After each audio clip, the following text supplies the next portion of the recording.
All right, I'm going to try to show you exactly what I do. I've been training 3 days a week. I work out outside, so I found if I try to plan more than 3 days, the weather gets in the way. I've also got two toddlers. The three is working. The first thing I do is backwards, thinking to push through my toes. So I'm actually not going from toe to heel on this one. I'm just staying on my toes. I go 60 seconds backward. That's the part that relates to this video. I do turn around and then go 30 seconds forward. I am still thinking through my toes there, but I think the backward really helped me to be building different little muscles on up. And then I go another 60 backward, another 30 forward. So 3 minutes. Okay, well, I'm wicked out of breath by the time I finish that. It's like a 3 minute sprint almost. Quads are crazy pumped, but also super warm from the ground up. So while I'm resting from there, boom. All right, now I'm doing tibialis raise. This one I'm doing Mondays and Fridays, or let's say workout 1 and 3, depending on the weather. 2 sets, 12 to 15, like in that range on this. Meaning like if I'm getting 15, like that nice full stretch all the way up, like probably need a little bit more weight. I actually know myself at this point, so I use 35 pounds. So I got a 25 and a 10, and I'll just leave this for life. Look, there's lots of different goals.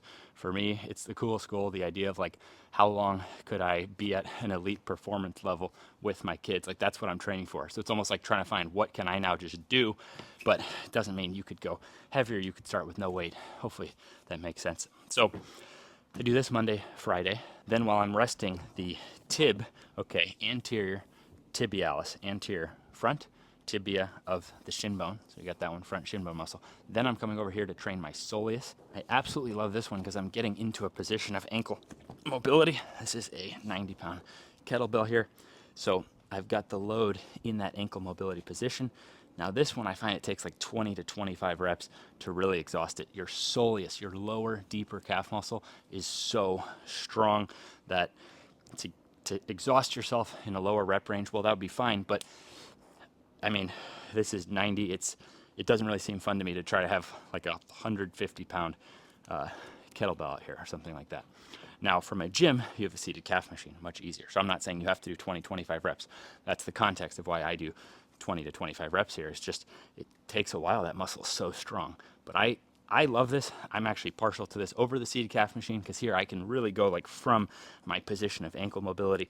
For me, this makes it so easy to have great Achilles health. I think it's awesome for the ankle and the foot. Soleus, think like of the sole of the foot. So Monday, Friday, I'm supersetting those while resting from the going on the resisted treadmill. Then Wednesdays, I'm working a single leg calf raise. So then I'm working from a straight leg position. That upper calf is called the gastrocnemius, stomach and nemius of the leg. So it's like the belly of the leg, the stomach of the leg. So I train that one. I load weights in one hand, but if I'll show you how it scales. I load weights in one hand, and I use my fist here so that I can't cheat. So I know what I'm doing.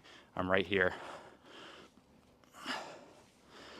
Now, you could even do assisted. So you could start like assisted on that single leg calf raise until you could do it unassisted.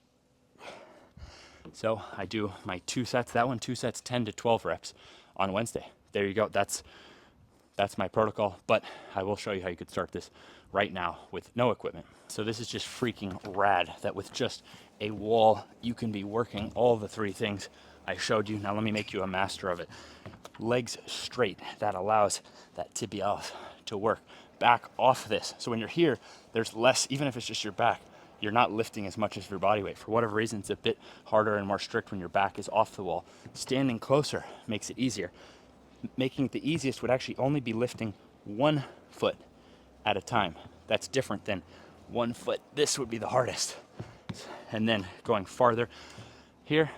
So if for whatever reason I don't have weights all week, which would be rare, but because I work out from home, boom, I've got something. Now in the Zero program, we do 25 reps. So you could even kind of like catch your breath for a second. Why 25 is because without weights, it just ensures, like you do 25 right now, comment. So let me know if you feel this burn. No back on the wall, legs straight, flex without bending the knee, because that would actually mean that your quads were helping out there. Boom, then flip it around. Now here we can go on 2 legs, or we progress to 1. That's really the best we can do here. But again, 25 reps, nice full reps. This works really well. And then same thing here, we can go from 2 legs to 1. Now what's interesting is that from a gym, you're likely to have a sled that you could drag backward, or from home, you can get like a home gym, you can get a resisted treadmill. But when you don't have a sled or a resisted treadmill, what's interesting is that by doing the 3-0 ones, notice this is an isometric, meaning like you're holding a position. For me, this was a really powerful knee healing exercise. You only go to the level of knee over toe that feels good. The whole way knee ability works, you only work at a level that feels good. You train that. Years go by. I've been doing this over 10 years, never working through pain. You ask for more pain-free ability, you get more pain-free ability over time.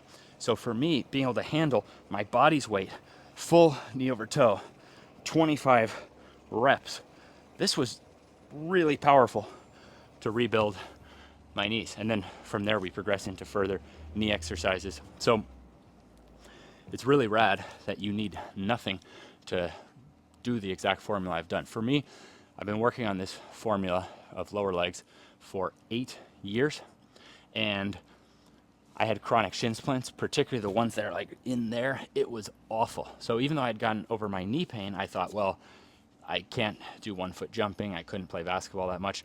I don't talk about that much, but my shin splints were really bad. I used to have to use pre-rep, starting at the foot all the way up, and tape just to get through playing basketball until I started realizing, oh my gosh, my knees have powered up. I need everything below the knee to catch up with the knee. And my knees did go to further levels once I integrated this lower leg protocol.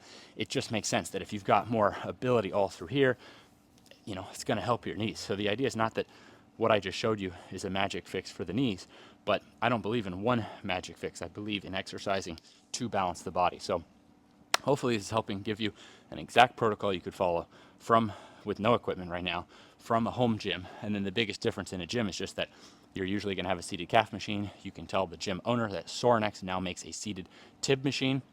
And yeah, and you might have a sled. I love dragging a sled backward. It's not really accessible for me from home, so made the resisted treadmill. Hope this stuff helps. It's simple. Can't think of anything else on this, but I'm trying to hit you with like 3 videos a week right now. One of them being more protocol style, one more just covering like one exercise, and then one a bit more from the heart. So I'm gonna shut up. I'll save the from the heart stuff for the next video. Thanks for watching.